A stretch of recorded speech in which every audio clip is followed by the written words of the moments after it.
tardes tengan todos. Como siempre, un gusto saludarlos por parte de la Universidad Benito Juárez y de la Red Ecuatoriana de Marketing. El día de hoy tenemos el gusto de platicar sobre un gran evento respecto a marketing, coach, liderazgo en época post-COVID. Así que para esto, la verdad es que tengo el gusto de presentar a grandes ponentes. Empezaré precisamente platicándoles un poco sobre uno de ellos. El primero es el doctor Santiago Restrepo. ¿Quién es el doctor Santiago Restrepo? Pues bien, psicólogo especialista en psicología organizacional, estudios de maestría en neuropsicología Colombia, doctor en neurociencia cognitiva Argentina, postdoctor en ciencias México y estudiante de postdoctorado en educación Brasil. Autor de libros, capítulos de libro y artículos científicos, profesor de posgrado en OEBC, Universidad de Barcelona, España, y en ICIMA, Universidad de México. Investigador en la Corporación Universitaria Americana Colombia, presidente de la Red Académica Internacional en el Desarrollo Humano, Social y Empresarial, RACSI. Es que aquí tengo realmente todo un currículum impresionante. También es red y miembro de FINTES, Federación Internacional de Especialistas, certificado por Global Certification Entrepreneurs, evaluador investigador para Miniciencias, categoría Asociado Colombia, evaluador internacional en el grupo acreditador CNEIP México, investigador con ACID México, entre otros. Speaker internacional con recorridos por España, Italia, Estados Unidos, Puerto Rico, México, Panamá, Venezuela, Colombia, Ecuador, Perú, Cuba, Chile, Argentina, entre otros. Más de 15 años de experiencia como director y gerente de recursos humanos en diferentes empresas, profesor e investigador universitario desde el año 2000 hasta la fecha. Nada más para que se den idea de los personajes que tenemos el día de hoy.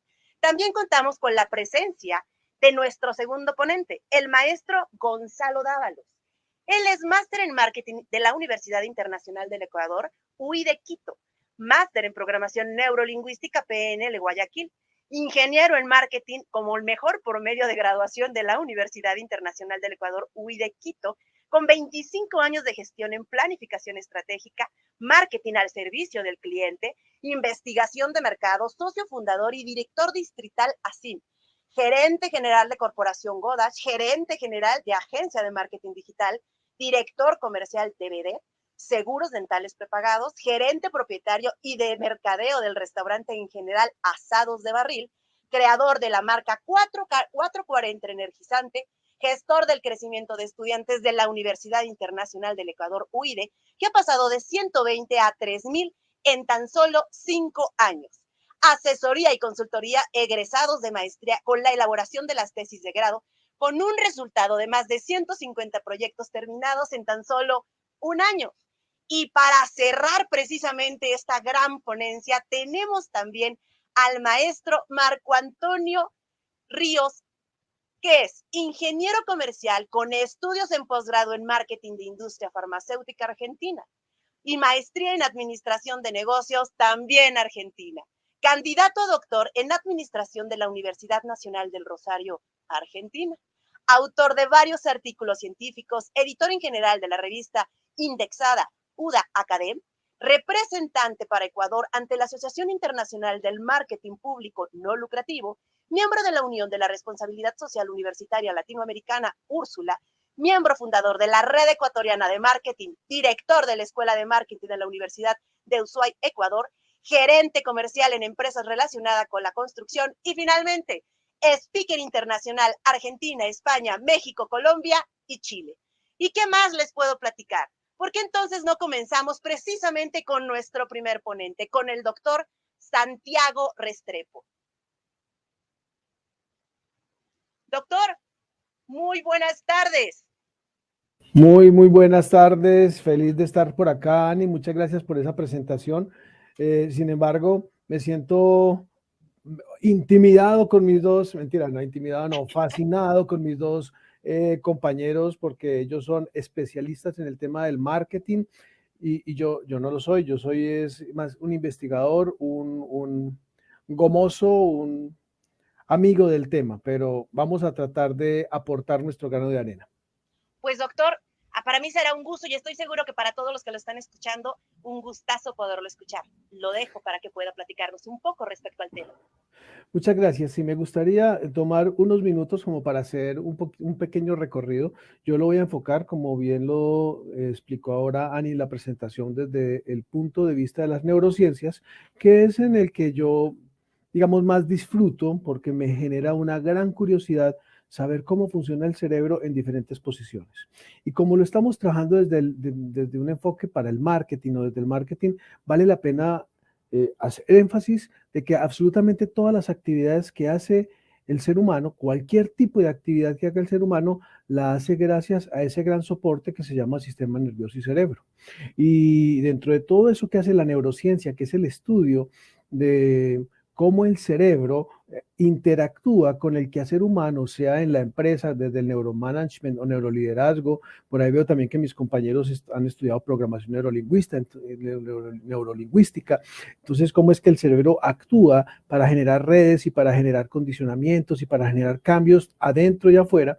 La neurociencia siempre debe estar presente dentro del tema del marketing, pero no es algo que venga, y quiero hacer aquí la salvedad, no es algo que venga a decir es neuromarketing y ya lo demás no sirve. Quiero hacer un pequeño recorrido muy somero desde el inicio. Mire, primero que todo es importante que tengamos en cuenta y que tengamos la claridad de que somos seres consumidores por naturaleza. Por ahí incluso algunos nos han denominado como Homus economicus. ¿Qué significa Homus economicus? Que somos seres que estamos siempre manejando recursos y tratando de economizar esos recursos. Y cuando hablamos de recursos logísticos, hablamos de recursos financieros, hablamos de recursos cognitivos, siempre estamos utilizando recursos desde el principio de la historia y tratando de utilizar menos recursos para poder, digamos, darle garantía al futuro. Es una manera, ese es el objetivo del manejo de los recursos desde cualquier tipo de que lo queramos ver. En ese orden de ideas, los seres humanos somos consumidores por naturaleza. No es algo que se pueda ver como algo negativo, es natural. Tanto los seres humanos como los demás animales somos consumidores, necesitamos consumir para vivir. Desde hace mucho, mucho tiempo, el marketing comienza a funcionar como esa manera de persuadir al otro de que lo que yo estoy ofreciendo es la mejor opción. Eso siempre ha existido. El marketing, desde que se genera la moneda, desde que se genera el trueque, desde que se genera el cambio en las primeras sociedades, en las sociedades tribales, el marketing comienza a aflorar como una estrategia de socialización, de supervivencia social y cultural.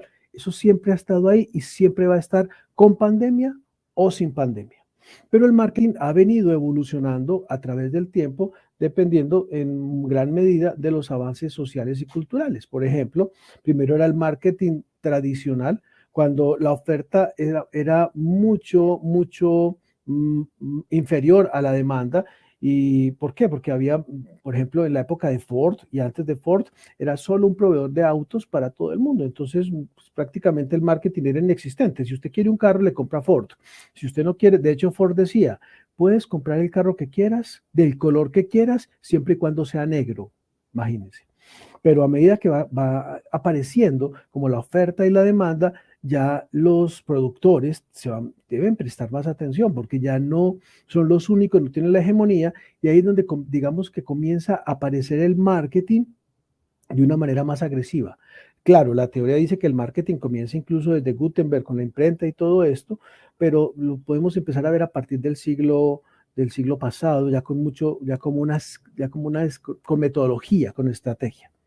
Se va volviendo tan complejo el marketing que más adelante debe mutar, transformarse a lo que conocemos con el nombre del marketing emocional. El marketing emocional es aquel que ya busca una relación más directa, más personal entre quien ofrece el producto y quien lo está comprando, ese ser humano, y comienza a darse más como esa fidelización, como tratar de estar en el top of mind, ser el top of mind, ser el primero en la mente, pero llegar al top of heart, que ser el primero en el corazón, y hablamos de recordación y hablamos de fidelización. Pero continúa evolucionando, entonces aparece en los 90s la neurociencia que empieza a indagar qué es lo que pasa dentro del cerebro de las personas. Y cuando empieza a meterse en ese tema tan importante de qué es lo que pasa dentro, empezamos a preguntarnos, bueno, ¿cómo es que la gente toma decisiones? ¿Qué decisiones toma para poder adquirir o consumir un producto? Y ahí le damos nacimiento al neuromarketing. Ahora, el neuromarketing está muy ligado en ese sentido del que estamos hablando de una manera muy rápida a las emociones.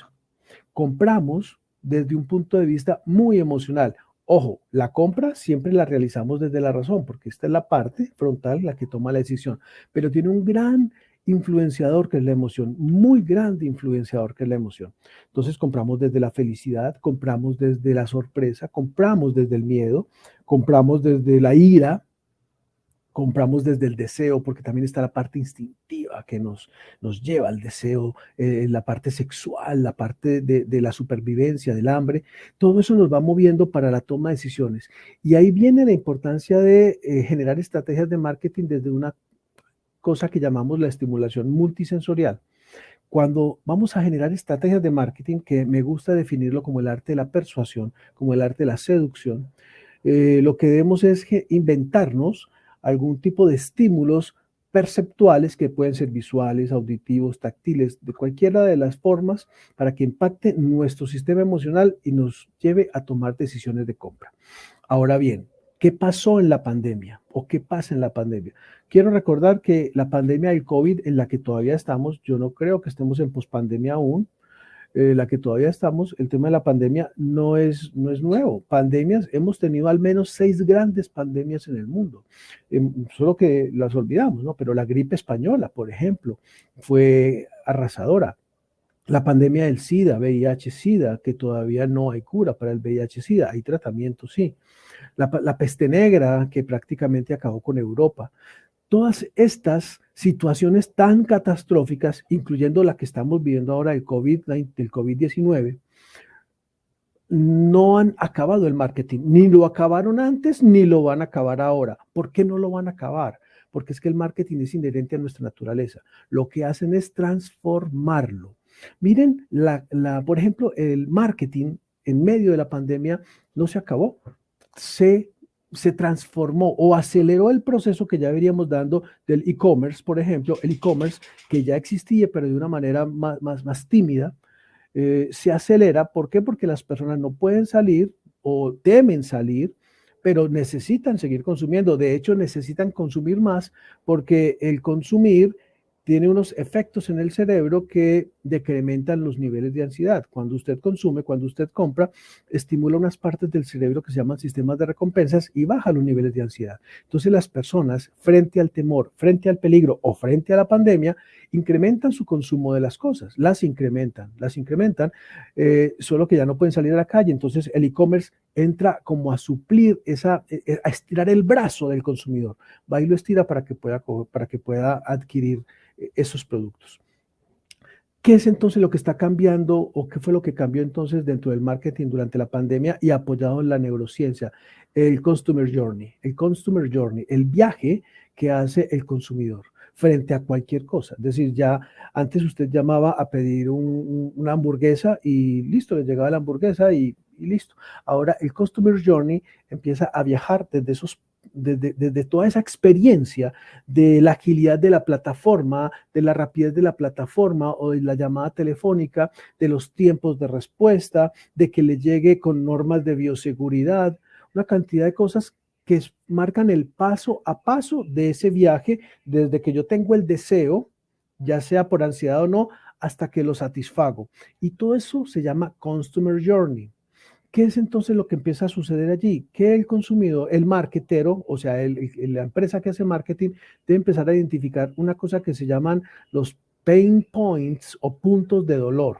Pain points o puntos de dolor son esos puntos en el viaje del consumidor que generan gran insatisfacción en el consumidor. Por ejemplo, que llame al teléfono y no le contesten. Por ejemplo, que la plataforma se caiga. Por ejemplo, que le cobren diferente a lo que está planteado en la página. O sea, pain points son todos esos puntos de dolor que deben ser identificados por la empresa para convertirlos a través de sus estrategias de calidad en gain points, en puntos de placer. Y ahí es donde viene el arte del marketing que ha mutado durante la pandemia. Pero ustedes me van a decir, bueno, ¿y ahora qué va a pasar después de la pandemia? Miren, nada. Es decir, ¿va a pasar? No, vamos a seguir. Como especie, como cultura, como individuo y como sociedad, vamos a seguir con plataformas más desarrolladas, con mayores niveles de exigencia, pero vamos a seguir hacia adelante. ¿Por qué? Porque el marketing está inherente a nuestra esencia como consumidores. No sé, me Doctor, pasé mucho, me pasé. no, fascinante. La verdad es que me encanta esto que nos acaba de decir. Nada más para que quede puntualizado, la verdad es que me gustaría si nos puede ayudar a contestar la siguiente pregunta, que precisamente de todo lo que nos acaba de decir. ¿Cuál entonces podría ser el impacto de la pandemia en el cambio de las actividades cotidianas de las personas en relación a sus hábitos de consumo y al manejo de sus emociones? Muy, muy interesante. Bueno, los seres humanos tenemos unas necesidades básicas que las tenemos y que están definidas, incluso fueron estudiadas por Maslow en los 70 y que siguen siendo las mismas y seguirán siendo las mismas. Todos necesitamos comer, todos necesitamos vestirnos, todos necesitamos relacionarnos socialmente con los demás. Entonces, eso no va a cambiar. ¿Qué es lo que está cambiando? Es la forma como accedemos a la satisfacción de esas necesidades. Ya por lo menos en Colombia, y yo creo que en casi toda Latinoamérica, ya uno sales con la máscara, pues con el barbijo, de hecho yo salgo sin máscara y me siento como si estuviera desnudo, ya uno se acostumbró a eso, pero seguimos saliendo, entonces ya los fines de semana, en vez de salir a un restaurante, miramos en la plataforma qué pedimos para comer en casa, ya en vez de ir a un cine, entonces tenemos Amazon Prime, tenemos Netflix, tenemos Disney, en fin, la cantidad de plataformas de streaming. Entonces, ¿qué es lo que está cambiando? Los hábitos. Las necesidades siguen siendo las mismas. ¿Qué es lo que está cambiando? Es la forma como damos satisfacción a esas necesidades. Somos más tecnificados, más tecnológicos. Ya hacemos fiestas por Zoom. Ya no hay que ir a la discoteca. Hacemos la fiesta por Zoom y cada uno coge ¡ay, listo! Entonces, van cambiando los hábitos de interrelación a través de la tecnología, pero las necesidades básicamente son iguales. Doctor, qué maravilloso lo que nos acaba de contar en este momento. No me despido de usted porque más adelante tendré el gusto de seguir platicando y obviamente ya con todos los demás aspectos. Pero quiere darle paso ahora a su siguiente colega, el doctor